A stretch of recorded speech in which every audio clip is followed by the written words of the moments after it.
plásticos. ¿Qué es lo que uno debe de excluir? Todo lo que aparece aquí en la lista. A lo mejor no es un SMD y estamos ante un paciente con una hepatopatía subclínica y eso es lo que nos está dando las citopenias y no fallas medulares. La falla renal, los pacientes tienen poca eritropoyetina y son anémicos. La anemia megaloblástica por deficiencia de fólico B12, hay que descartar hemoglobinuria paroxística nocturna, la anemia diseritropoyética congénita, la exposición a fármacos, principalmente a alquilantes o bien antagonistas del ácido fólico como el metrotexate.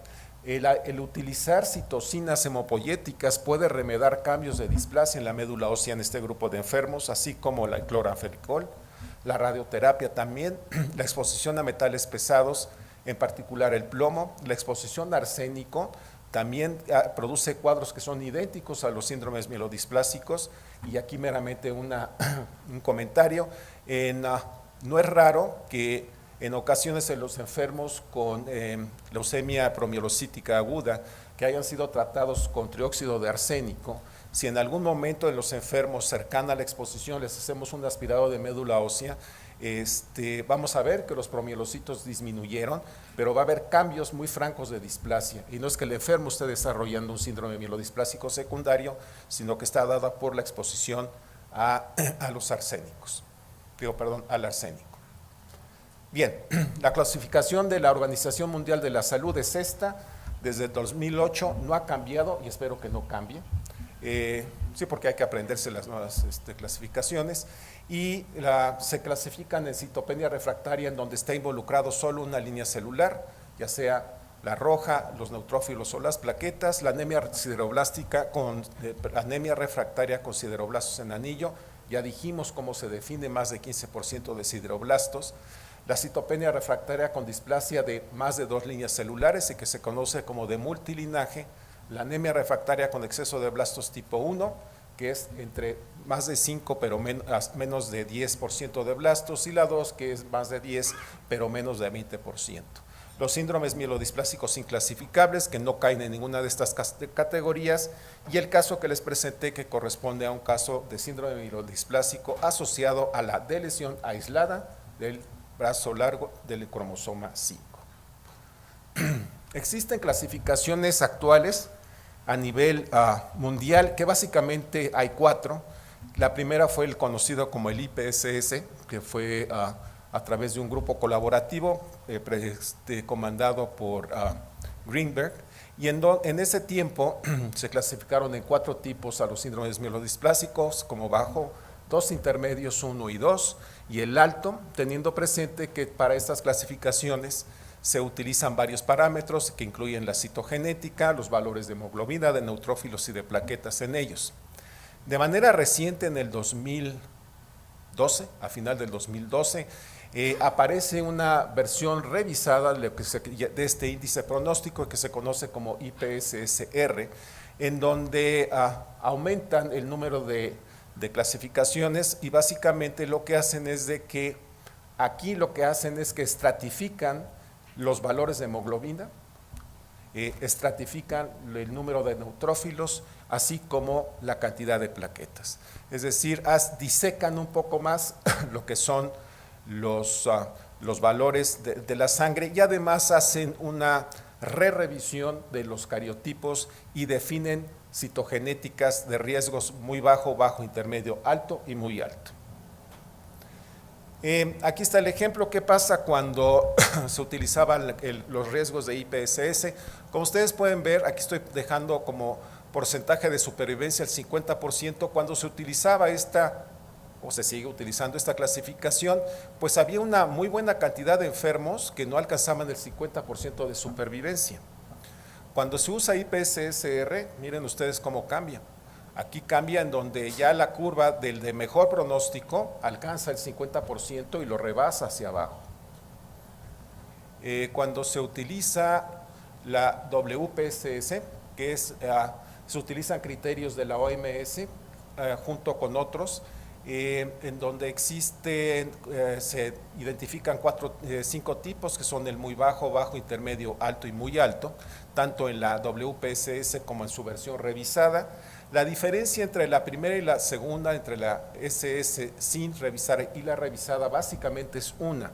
En la primera se utilizaba nada más presencia o número de transfusiones, es decir, paquetes globulares transfundidos cada mes.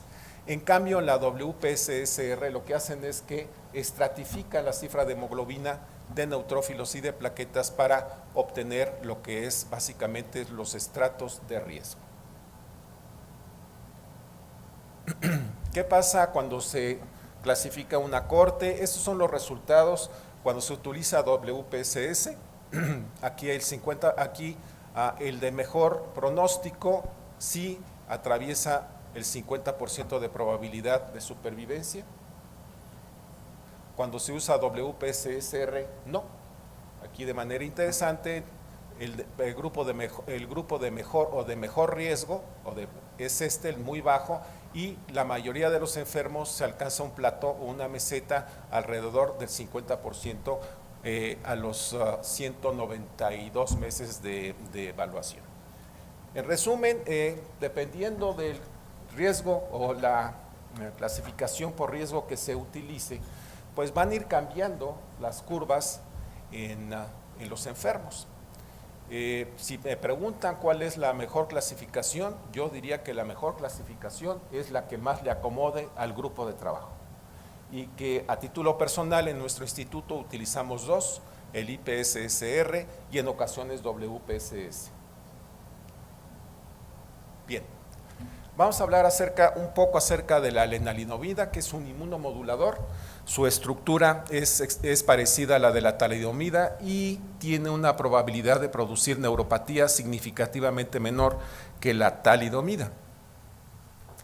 De acuerdo a las guías del 2011, estoy propositivamente dejando las guías del 2011 porque aquí se utilizaba el IPSS y el WPSS. Es entonces que la recomendación de utilizar lenalidomida es como de primera línea en el síndrome de lesión de 5Q aislada, o bien en aquellos enfermos que tienen mielodisplasia con riesgos IPSS bajo e intermedio 1, o bien enfermos que tienen riesgos WPSS bajo, muy bajo e intermedio, y que tengan eritropoyetina menor de 500 y que ya previamente los hayamos expuesto a eritropoyetina y que no tuvieron respuesta, o aquel grupo de enfermos que tenían más de 500 unidades de eritropoyetina y que fallaron a una exposición previa a inmunosupresión. Bien, este es un trabajo que viene a mostrar qué sucede en un grupo de enfermos que son expuestos a lenalidomida. La dosis que se recomienda en ellos son de 10 miligramos diarios por 21 días, descansando 7 días. Y esta es una diapositiva interesante. Aquí está respuesta citogenética en enfermos con lesión 5Q, entre la supervivencia entre los que fueron citogenéticas respondedoras y los que no respondieron, es decir, aquellos enfermos que después de la exposición a la lenalidomida desapareció la lesión, y en aquellos en donde no desapareció la lesión. Y de manera interesante, no importa si desaparece o no desaparece la lesión 5Q con la exposición a lenalidomida, porque no hay diferencias significativas en términos de la supervivencia, como se ve aquí abajo. Sin embargo, favorece la supervivencia, pero no estadísticamente distinta, entre los respondedores y no respondedores en términos de citogenética. ¿Y qué pasa haciendo exactamente lo mismo entre aquel grupo de enfermos expuestos a lenalidomida que dejaron de ser dependientes y los que continuaron siendo dependientes de transfusión? Y aquí sí, aquí hay algo que es significativo, es que los enfermos con tratamiento con lenalidomida, con el síndrome de lesión 5Q, hay una mayor proporción de enfermos que respondieron, o más bien los enfermos que tuvieron respuesta en términos de dejar de ser que requieran transfusión, tuvieron una supervivencia significativamente mejor que aquellos aún expuestos al fármaco, pero que continuaban teniendo alguna magnitud o dependencia transfusional. Bien, ¿qué pasa en aquel grupo de enfermos con SMD que no tienen de lesión 5Q? Ya ven que las compañías farmacéuticas sacan un producto y quieren dar otros usos a sus fármacos.